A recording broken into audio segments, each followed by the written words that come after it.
E Capítulo 1, sobre a revelação de Jesus Cristo que Deus, né, lhe deu para mostrar aos seus servos as coisas em que breve devem acontecer, e que ele, enviando por intermédio de seu anjo, notificou seu servo João. Nós estávamos falando sobre a questão de revelação ainda, a revelação divina. Efésios capítulo 1, vamos lá para Efésios capítulo 1, verso 17, falando sobre a revelação. Efésios capítulo 1, verso 17.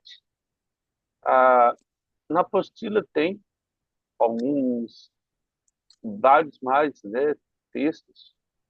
Para que o Deus de nosso Senhor Jesus Cristo, o Pai da glória, vos conceda espírito de sabedoria e de revelação, no pleno conhecimento dele. Então, só o Espírito Santo vai nos revelar aquilo que nos dá entendimento. O tolo, ele lê e não entende. Só o Espírito Santo nos dá essa direção. 1 Coríntios 14, verso 6.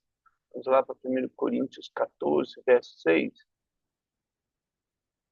O 1 Coríntios 14, verso 6 vai trazer essa. Agora, porém, irmãos, se eu for ter convosco falando em outras línguas, em que me vos aproveitaria? Se vos falar por meio de revelação, ou de ciência, ou de profecia, ou de doutrina, assim que os instrumentos inanimados, como flauta, cítara, onde emite sons, e se não derem bem distintos, como se reconhecerá o que se toca na flauta ou na cítara.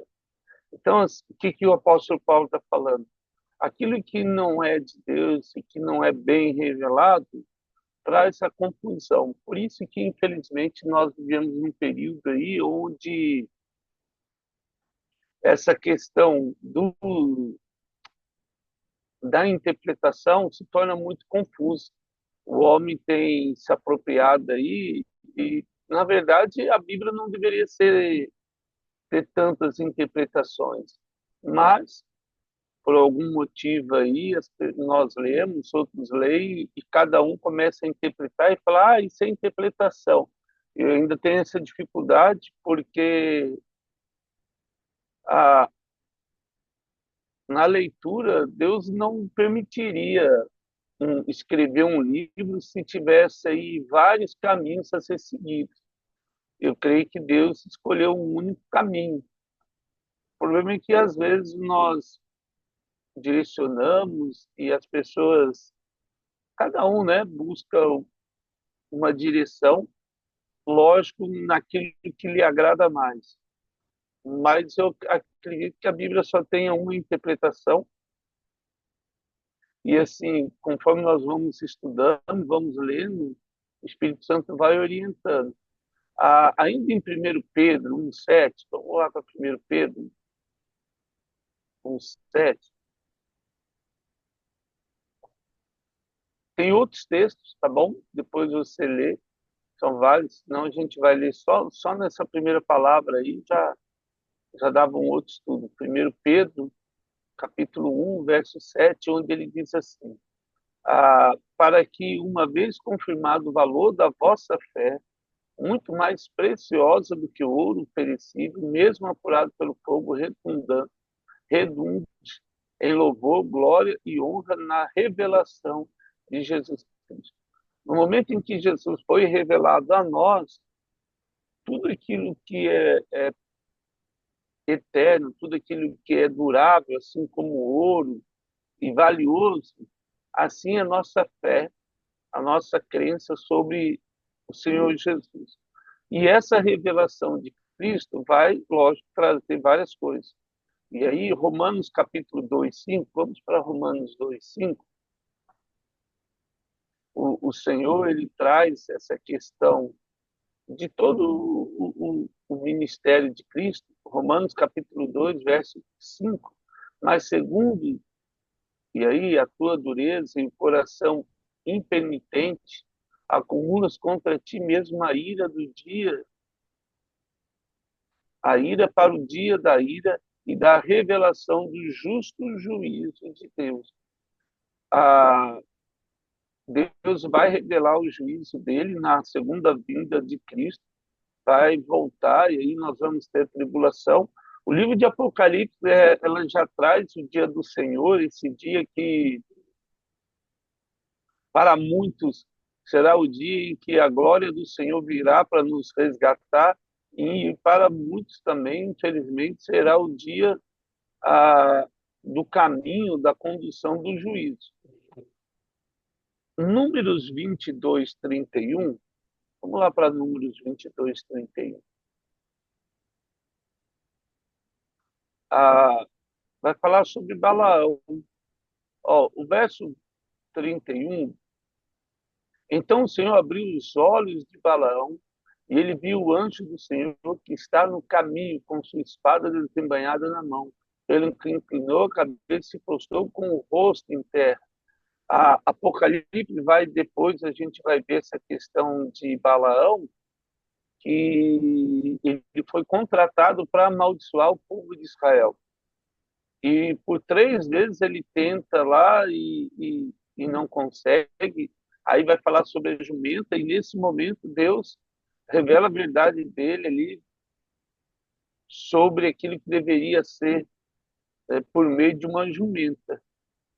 O negócio foi tão assim porque Deus falando com ele, ele não entendeu, não acreditou, talvez, não sei, desafiou aquilo que Deus queria. Então Deus falou, só teve um jeito, pegou uma mula e a mula falou, uma jumenta, aliás, pegou uma jumenta e a jumenta falou, e aí ele, nossa, é Deus mesmo falando.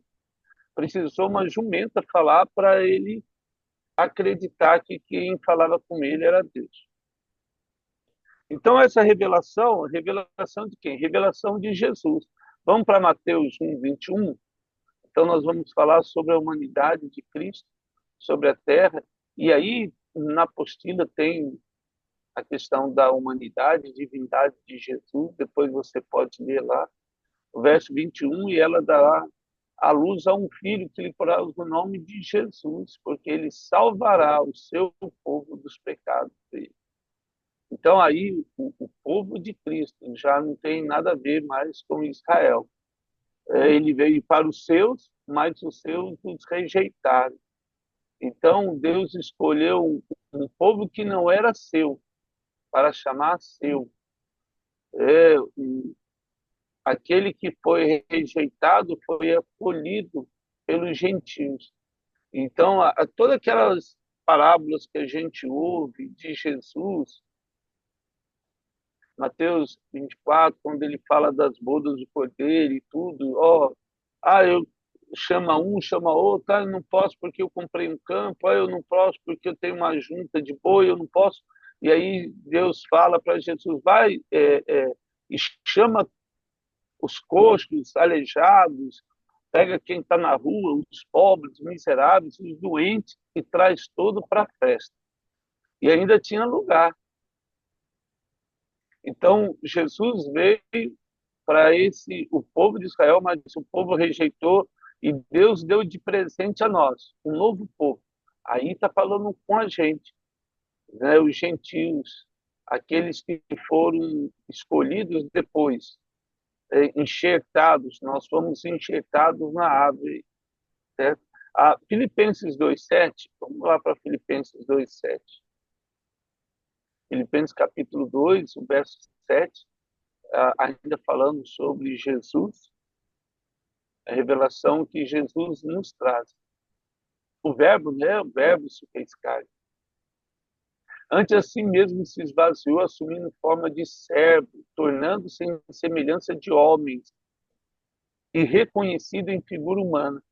Assim mesmo se humilhou, tornando-se obediente até a morte, e morte de cruz, pelo que também Deus o exaltou sobremaneira e lhe deu um nome que está acima de todo nome, porque o nome de Jesus, para que ao nome de Jesus se dobre todo o joelho nos céus, na terra, e olha só, e debaixo da terra, e falando sobre o inferno, e toda língua confesse que Jesus Cristo é Senhor, para a glória de Deus Pai.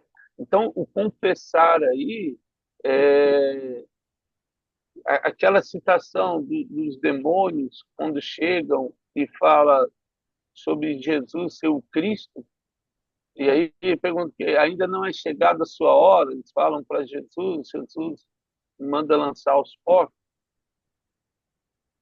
porque toda língua, que todo ser confessa a pessoa de Jesus. Não tem como. A glória de Deus é tão grande emanada na vida de Cristo que é impossível chegar perto dele e não glorificar o nome de Deus, ainda que sejam os próprios demônios. Eles têm que glorificar o nome de Jesus. Voltando ainda sobre Cristo, Mateus capítulo 1, verso 16, vamos lá para Mateus 1, 16. Jesus sendo Cristo, Mateus 1, verso 16. Então vamos lá. E Jacó gerou a José, marido de Maria, o qual nasceu Jesus, que se chama o Cristo, o Salvador. Agora Romanos 1, 4. Vamos lá para Romanos 1, 4. Romanos capítulo 1, verso 4. Olha só o que diz aí. E foi designado Filho de Deus com poder segundo o Espírito de santidade, pela ressurreição dos mortos, a saber, Jesus Cristo, nosso Senhor, por intermédio de quem viemos a receber graça e apostolado por amor do seu nome, para obediência por fé entre todos os gentios, de cujo nome sois também vós, chamado para seres de Jesus Cristo. Amém. Todo mundo aí que confessa o Senhor Jesus, e aí, o mais importante, queria ler com você em João, capítulo 1, verso 1. Vamos lá para João, falando sobre esse Cristo, sobre esse Jesus. E quem que é ele? E tudo se faz, a palavra aí, no hebraico, homem, disse Deus, o soprar de Deus. No princípio era o verbo, a, o verbo, a palavra em si, e o verbo, as coisas acontecem quando você abre a sua boca. Então, Deus disse, e no momento que ele abriu a boca, o que não existia passou a existir, o que não era passou a ser. No princípio, o verbo era o verbo, e o verbo estava com Deus, falando sobre Jesus, e o verbo era Deus. Ele estava no princípio com Deus. Todas as coisas foram feitas por intermédio dele, e sem ele, nada do que foi feito se fez.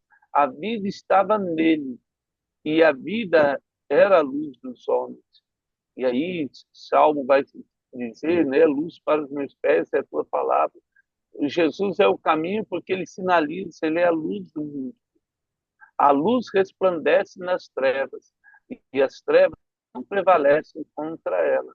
Então, quando nós olhamos para o espaço e nós vemos as estrelas e elas se diferem da escuridão, elas resplandecem, e tudo aquilo que nós enxergamos que traz a vida foi por intermédio da pessoa de Cristo. É só esse texto aí falando sobre o Senhor Jesus Cristo. E aí ele continua lá em Apocalipse, né? A revelação de Jesus Cristo, que Deus, e aí vamos falar um pouquinho de Deus, o mais importante aí, Atos 1:7, vamos ler lá Atos 1:7. Depois você pode ler, tem vários outros textos lá, eu coloquei na apostila, nós não vamos ler todos aqui, só alguns que eu separei para a gente poder ler a respeito de Deus Pai aí, ó.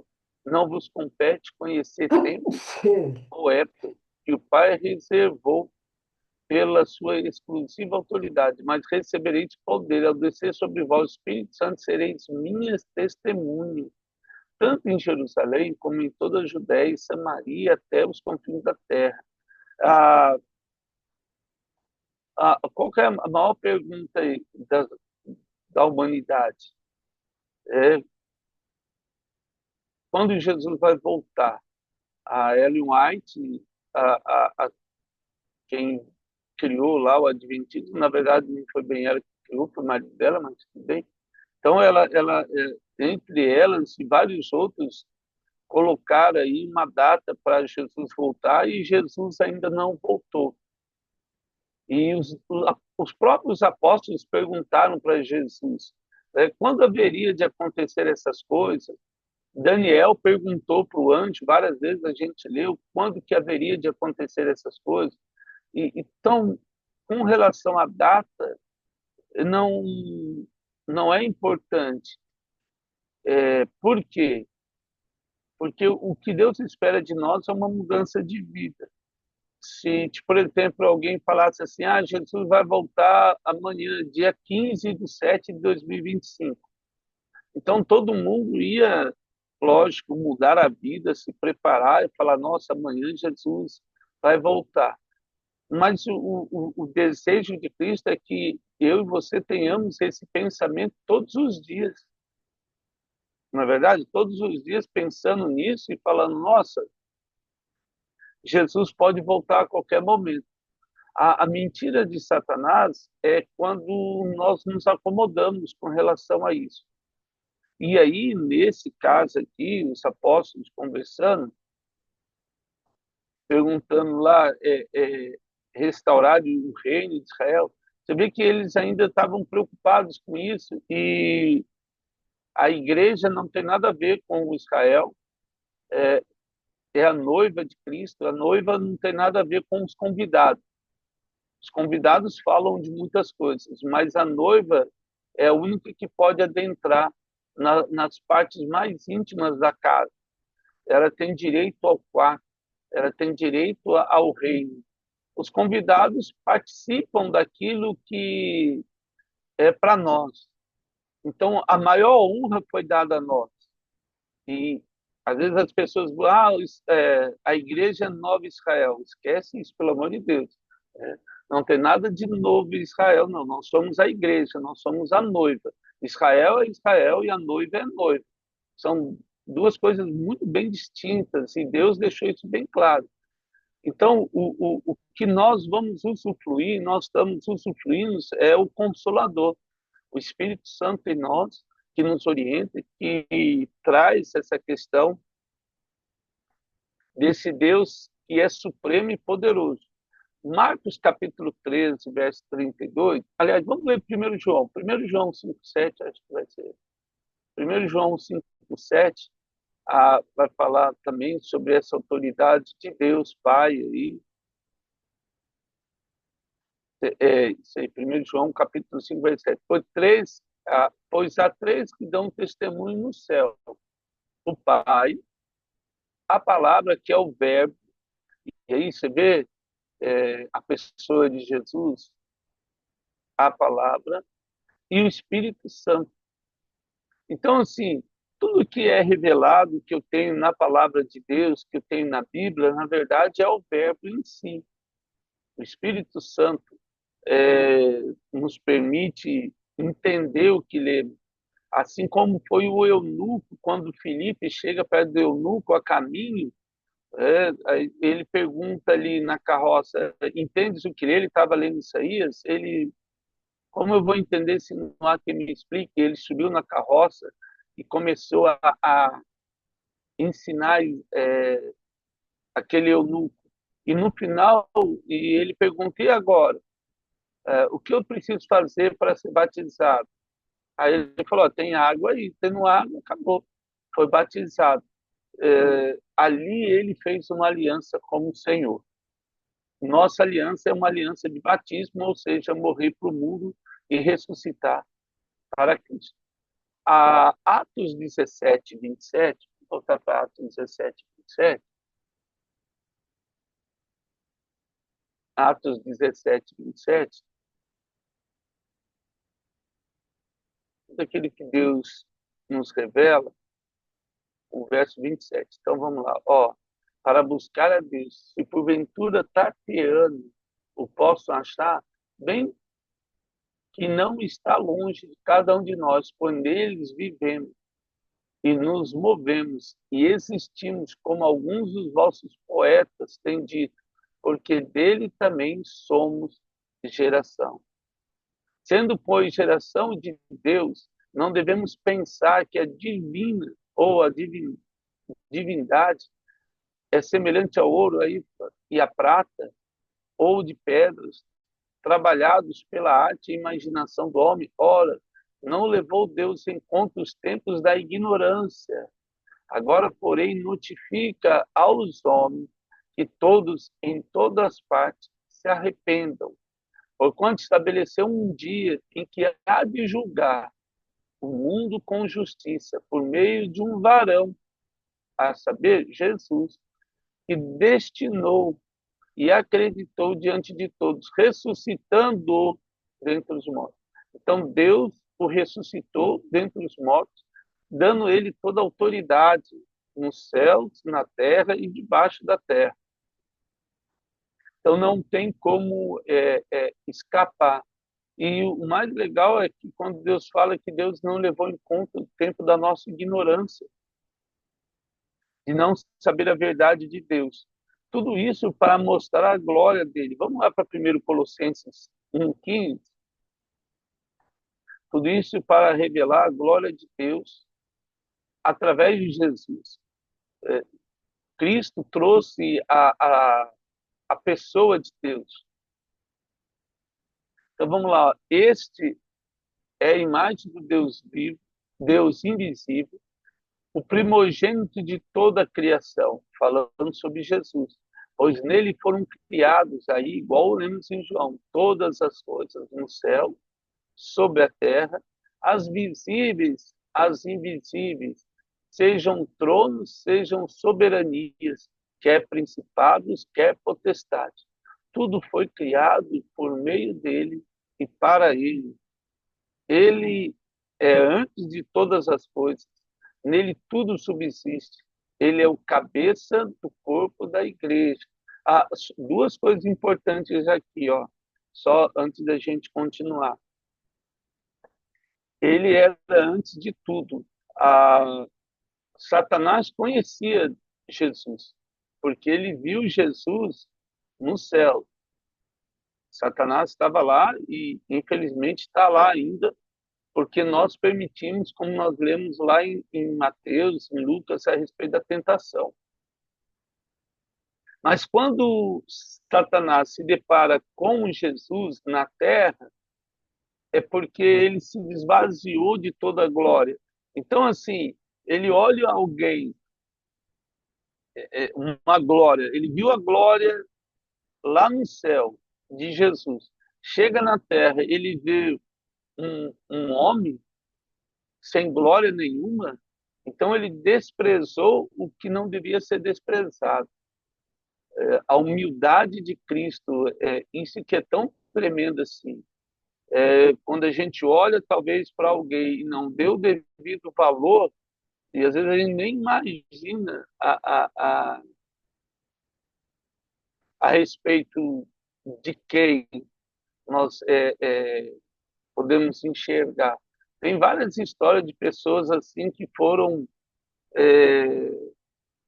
não dado o devido valor, depois as pessoas vão saber quem realmente é, acaba sendo frustrada pela postura, pela atitude errada. Então, assim, ó, nele tudo subsiste. Ele é o cabeça, e agora, olha só, o cabeça do corpo, da igreja. 1 Coríntios vai falar sobre isso. Deus é o cabeça de Cristo, Cristo é o cabeça da igreja, assim como o homem é o cabeça da mulher. Então, assim, quem deveria conduzir as nossas vidas seria Jesus, sendo esse a nossa cabeça, aquele que guia o restante do corpo. Infelizmente, muitas vezes o corpo quer comandar onde a cabeça deve ir. Então, ó, ele é o princípio primogênito de entre os mortos, para em todas as coisas ter a primazia. Ele é o primeiro em tudo. porque aprove a Deus que nele reside toda a plenitude, e que, havendo feito paz pelo sangue da cruz, por meio dele, reconciliasse consigo mesmo todas as coisas, que sobre a terra, quer nos céus. E a vós outros também, que outrora eres estranhos, inimigos, no entendimento pelas vossas obras malignas, está falando de mim, de você. Agora, porém, vos reconciliou. E assim, ó, não é que isso aqui, grave isso é importante. A palavra de Deus diz que quem convence o homem do pecado, do juízo, é o Espírito Santo. Não é mérito nosso. Efésios vai dizer que a salvação não vem pelas obras humanas, mas pelo cálice, pela graça de Jesus. E vos reconciliou. Agora, porém, vos reconciliou. Não eu me reconciliei, Deus se reconciliou, eu a ele. É um verbo aí que precisa estar inerente à nossa vida. Inerente não, tá latente, né? Aliás, nos nossos corações. Reconciliou no corpo da sua carne, mediante a sua morte, para apresentar-vos perante ele santos, inculpáveis, irrepreensíveis. A pergunta que nós devemos pensar é assim, ó, depois que recebemos Jesus, nunca mais nós pecamos? Então, é, é, ser santo é separado. Inculpáveis não tem como a não ser pelo sangue de Jesus. O que nos torna inculpáveis diante de Deus é o sangue de Cristo. Não é pelo meu feito, mas pela graça e misericórdia de Deus, que me perdoou com o sangue derramado na cruz. E aí, irrepreensível. Ou seja, não é alguém que não erra ou não pode ser repreendido. É alguém irrepreensível no sentido de, uma vez errou, é repreendido e aí torna o caminho do Senhor.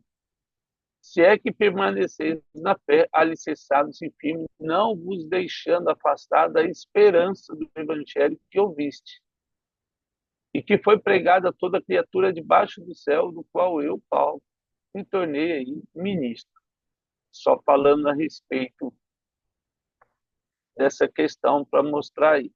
A Colossenses traz isso em Paulo. E aí, olha só, ele fala lá, revelação de Jesus Cristo, que Deus lhe deu para mostrar a seus servos aí, olha só. Vamos lá, duros, do grego aí, Romanos 1, verso 1. Então, vamos lá. E aí, para mostrar os servos aí. Então, depois você lê lá sobre os servos.